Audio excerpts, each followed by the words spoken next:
Hello, all. I wanted to figure out how this privatizing of prisons works. So let's get to it. Is it about rehabilitation or is it about the money?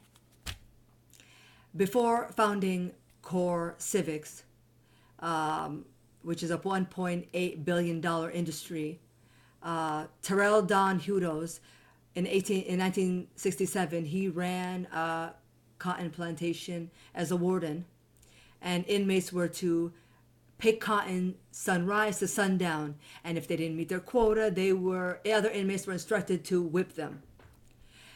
It was then that two businessmen said, "Golly, Terrell Houdon, you're doing such an amazing job with these inmates.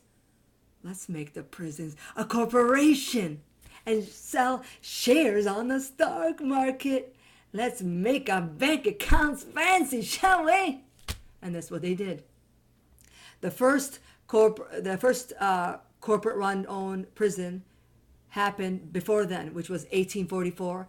9 years later, in a Louisiana penitentiary, 9 years after it opened, it became privatized. They had inmates working in steel mills, textile mills, coal mining, laying the foundations for railroads. But they used torture measures to maximize the output of the workers.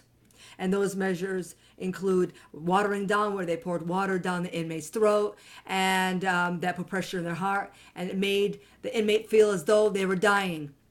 And then there was, quote, stringing up, where they strung a rope on the inmate's thumb, they flung him onto a branch, and they suspended him in the air for hours. Let's go now to 1871, where there was a fine man by the name of Thomas O'Connor, who also was a leasee of the land and a warden. He went to what I would like to call the lowest of the low measures. He squeezed out the inmates as much as he can, but he did it like, I want to say, how low did he go? And you're probably saying, how did he do it? Well, he forced the inmates to urinate so he could sell that urine to tanneries, where they used it to soften animal skin, as well as it made it easier for them to take out the hair and the flesh. And then when the inmates died, he sold their bodies to medical schools where they were studied on to get cha-ching, cha-ching, Benjamins. It's not about rehabilitation. It wasn't about that. It was about profiting at any expense, even if it was immoral and criminal, unethical. It was about the dollar. The greed got to their head. Let's fast forward to 1987, where Joe Biden was the chairman of the Judicial Committee. His aim or mission between the 80s and the 90s was to put stricter laws in place for inmates.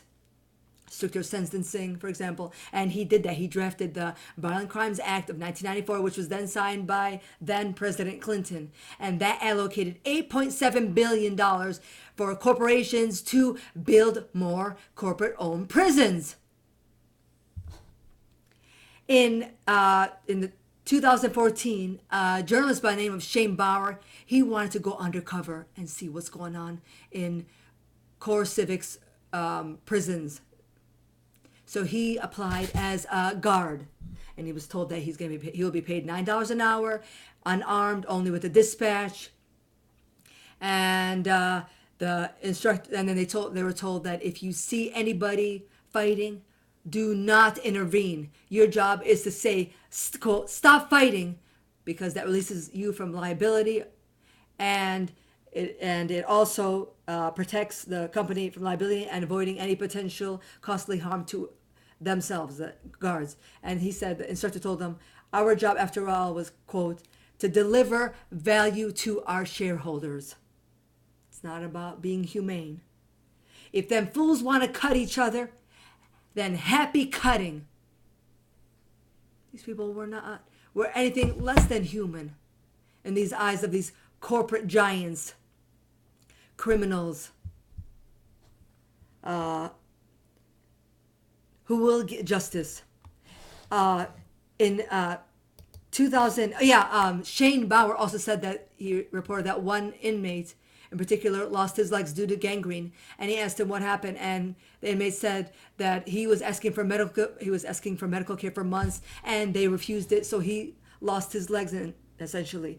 And in 2014, the Corrections Corporation of America in 2014 said this: any changes with respect to drugs and controlled substances or illegal immigration could affect the number of persons arrested, convicted, and sentenced, thereby potentially reducing demand for correctional facilities to house them, reducing their Benjamins. And they didn't want that. Now President Trump wants to do prison reform. He wants to give these inmates a new life. He wants them to be able to integrate into society.